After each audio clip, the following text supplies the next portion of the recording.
If you could invite anyone in the world to dinner, who would it be? Maybe Lady Gaga, because she's a Work. fucking like She force is, of she's nature. amazing. Yeah. Yeah, I think I'd love to just like hear her life story a bit of like that explosion into fame. I'm really curious kind of her transition from her like really over the top crazy like meat dress wearing days to like Mm. now where she still is like very much her own person that doesn't fit in any box necessarily, but she doesn't, it feels like less like she's just doing really outlandish things to get attention and more that she's kind of like settled into her own, like, this is who I am and this is the art I want to make and like take it or leave it. I'd be curious to hear kind of like her evolution. I think Mm-hmm. she's still doing a lot of that stuff like in her tour. Her opening thing in the tour is basically like her in like a coffin just spinning. And like it's like an upright, like cylindrical thing. It's amazing. You'd be crazy to find anyone else who could open like that where everyone is just like, yes, yes, you Yes, just spinning like coffin. spinning in a circle. Like it Yes. was, yeah. I'd be curious to also get to know who she really is, like to kind of see where that line is between like who she puts on as the like in front of cameras version and who she kind of really is off cam. I'm sure there's a little bit of Stephanie both in like all of Germanata. it. Exactly. Get me some time with Stephanie. Take 4 minutes and tell your partner your life story in as much detail as possible. Can I just tell you that this question gives me so much PTSD because in business school, the Elevator pitch. number of times you have to essentially say your entire fucking life story, but like mostly career related, but essentially your life story in various versions of time limits is so traumatizing to me. It was like you need to have a 2 minute version, a 1 minute version, a 30-second version, and a like TLDR essentially, like, because a lot of times people ask like, is there anything else I should know about you, or like what makes you different, as like the last question in an interview or Mm. whatever, and it needs to be just kind of like a one liner.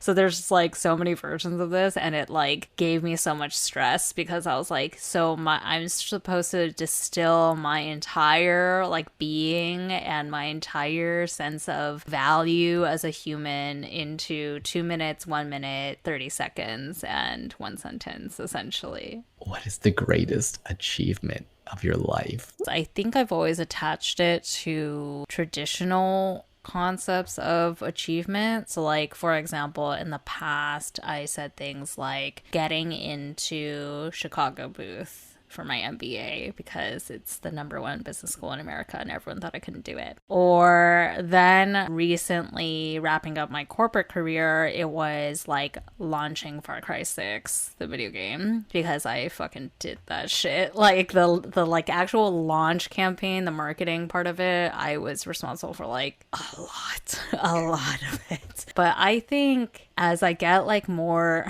woo woo and like spiritual and shit, and I'm learning more about myself and like my relation to people and my impact with people, I think my greatest accomplishment is continually kind of like connecting with people and hopefully leaving like a positive impact one way or another, because I can like name, for example, like several people in my life that I know that I've like had a really strong positive influence on. Thank you. Jesse's pointing at himself. Or like they come to me for advice frequently and like stuff like that. And that stuff makes me feel really good because it's intangible, right? And I'm not doing it as a job. It just feels good to like help people. Mhm. And to know that that's kind of like in me. The more people I meet, there's always like new people that I have those kinds of relationships with. So, not a traditional answer, I would say, but I think it's also a reflection of my changing belief in what matters in life. I was gonna say it's me.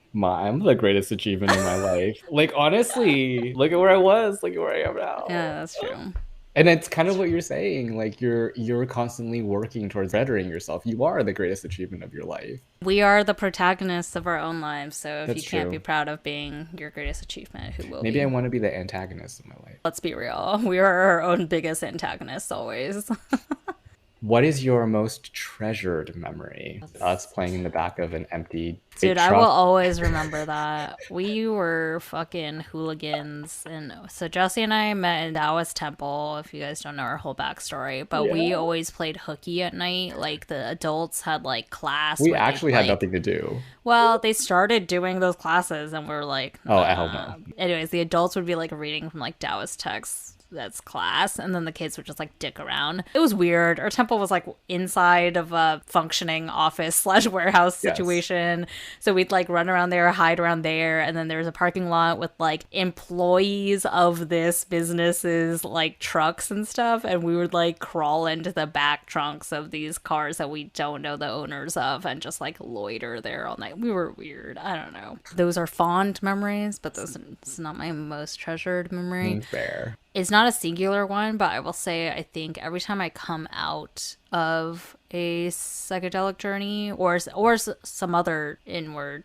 introspection journey, because like the hypnosis, for example, there were no drugs involved, that feeling I get when I come out is so special and kind of like indescribable. You're kind of coming out of this like otherworldly experience back into like your normal physical life, and then also coming back though stronger in a way, like spiritually, emotionally, mentally, because you like know more about yourself or like your situation or have more guidance. That kind of mental and emotional state that I have right after coming out of one of these like introspective journeys.